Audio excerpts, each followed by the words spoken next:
I want to talk to you a little bit about something that's concerning me. It's actually, I feel like it should be concerning you as well because it's definitely impacting you, whether or not you're aware of it right now.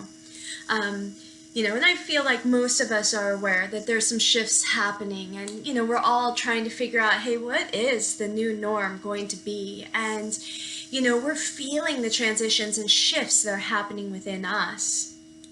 And this morning in particular, this really like sat with me as something I just couldn't shake. Because I was thinking this morning about, I sleep without my phone. It's a practice. Get the phone away from me. I turn it off completely. And then in the morning, of course, one of the first things I do, like everybody, is turn the phone on and, scroll through and just see any new, things, hits that have happened on my social media, etc.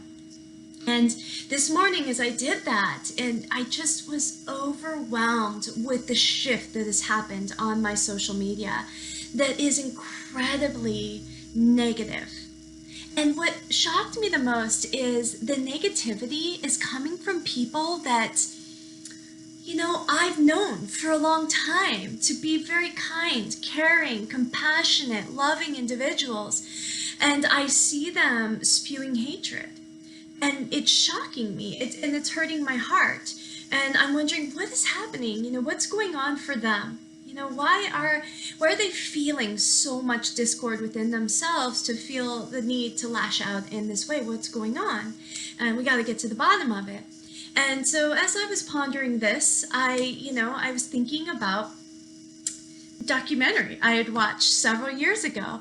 And this documentary was on isolation. It was actually on prisoners. So utilizing isolation in prisons as a punishment for the prisoners, where they removed the prisoners from the general population and they put them into isolation for extended amounts of time.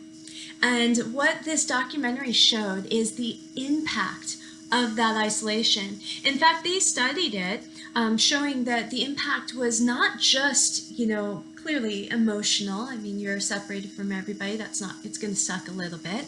But it was extremely impactful on their mental health overall. In fact, studies showed it literally changed their brain. And it's in such a way that then when they were released back into the general public, they were not the same person, and they couldn't deal with the general public in the same way that they did before. So in fact, this oftentimes ended up leading to a higher sense of aggression and anger and frustration.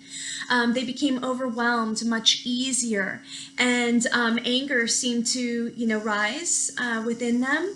And it wasn't just mental health, it was also physical health. So they showed an increase in having headaches, stomach aches, digestion problems, anxiety, and depression, and all of those things that come along with that, with stress and in the body. So this is crazy, right? So, these studies were shown to prisons, and in fact, many prisons stopped using it, seeing these practices as inhumane, and they were actually deemed as a form of torture. Isolation, form of torture. And so this made me think, here we are. We are all, on some level, isolating ourselves.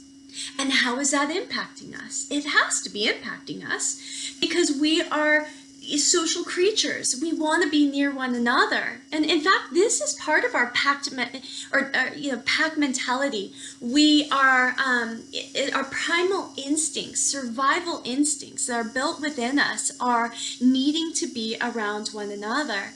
This comes from our primal ancestors a long time ago.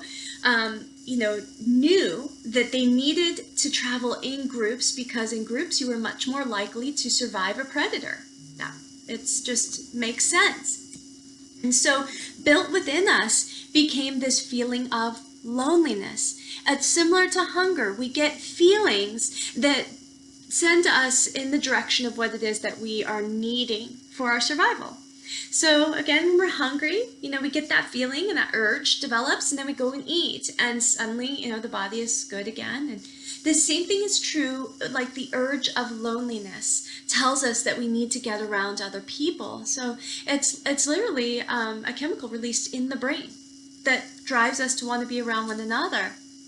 And again, if this chemical stops producing, which it should be doing by now because our bodies will adapt, so then we have less of a drive to be around one another, and this can now start to shift into some of these other feelings of, again, anxiety, anger, frustration, resentment, blame, all of this stuff that starts to show up.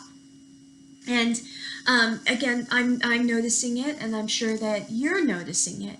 In fact, today, it was the first day in a few days where it was nice enough to go outside. It wasn't raining. And I think it's incredibly important to just breathe fresh air and get outside. I have a very small apartment, and so walking around is helpful. And I got outside today and went for a walk. And I probably ran into 10, 15 people. And again, this has been regular practice since we've been in quarantine. When we have nice days, I'll go and take a walk. And so, at the beginning of quarantine, it was interesting because as I walked, I actually really enjoyed it because I would run into people and they would smile and wave and say hi. And, it's beautiful. Even some people would be sitting on their driveways and just, waving. And now what I noticed today was the exact opposite. And I was consciously looking for it because I thought, it's been a few days. I really want to see somebody. I want to say hi and, smile. And, I was walking, I passed, again, 10, 15 people, and each one of them, I made an effort to make eye contact with.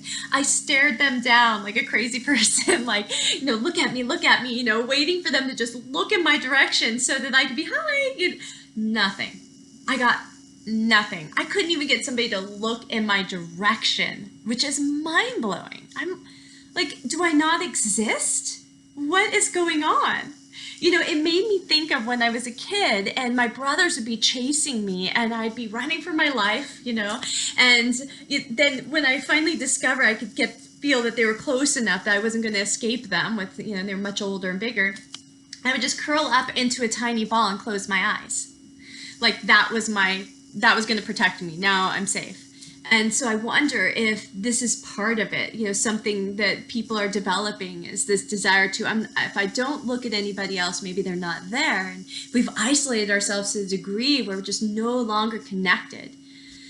But what is the new norm? What is this going to be like? And we need people. We need people. We need to connect. We are, as a species, we cannot connect through social media. Yes, this feels good because it's a hit. We think that this manufactured connection through a computer screen is real, but it isn't. It's not resolving what's happening within your constitution, within your body, that desire to be near people, the chemical reaction that we receive. We need that. It is imperative for our well-being. So people become more susceptible, again, to ailments and sicknesses. Our immune system suffers when we are isolated. These are impacting your brain, your physical and mental well-being. And these are things we need to look at and notice within ourselves. Are we being impacted? And, how can we shift? How can we adapt and try and find ways to connect, really connect, maybe without violating the quarantine or the distancing and so today I came up with a few different ways, to help to lighten the load or to shift maybe some of the impacts that this distancing and isolation may be having on you personally, if you're suffering in some way, feeling lonely, feeling sad. And some of the things I came up with that have been helping me through this is one, just, going outside, And so I urge you to change the way that you're behaving. I know, I too wonder, oh, should I look at that person? They may feel uncomfortable because maybe they think I'm invading their space or too close. But, if we're constantly in this state of worry, we need to start taking those walls down. I urge you to smile. I urge you to say hi to somebody today. Stand out on your driveway and wave. We need this. We need this. Again, here's another thing. If you don't have anything nice to say, please listen to your mom. Don't say anything at all. And again, we can't hide behind this social medias because it's not good for you. What's happening within you in those conversations, within those debates, that negative exchange is not empowering you in any way. And it's definitely not impacting you in a positive way. So cut it out. Just turn it off. Let's not do that anymore. I want you to notice what you're watching. Turn off the TV, turn off the radio, turn off your Instagram and your social media, your Facebook. Let it all go for a little while. Reconnect with people through the phone. Talk to them that way. Like I said, if you have to go to the store, try and smile at people. Say hi. We can still talk to one another and acknowledge one another from a distance. And please, this is imperative. Just the act of smiling, this releases chemicals in the body that can help heal and nurture some of those systems that might be being impacted by the fear and stuff that we're going through and experiencing in our external surroundings. Let's see, just standing outside as well, just sunshine. And even if the sun isn't shining, honestly, what we can experience through the cloud cover, that is, your body will drink that in and is incredibly healing and uplifting for your system. So do that. Try and read things that are positive. Take in positivity in some way. Talk to your loved ones in a positive, have some great conversations that don't involve anything that you're hearing in the media. Have conversations about hopes and dreams and wishes, and talk about what you love to do and what makes you happy, and ask those that you care about what they love and what makes them happy. Dive into that. We need a little bit more of that. And for gosh darn, please hug somebody. If you have somebody in your household, hug them. Give them a big giant hug. And if you don't have anybody to hug yourself. Just wrap your arm like a big hug, close your eyes and pretend it's me. And just giving you a big hug, because this is really what we need. We need one another. If we're going to get through this, we got to stick together. And that means sticking together in love and kindness and compassion. Please, please come back to your heart. Come back to your heart. Smile at somebody. Thank you so much for hearing this.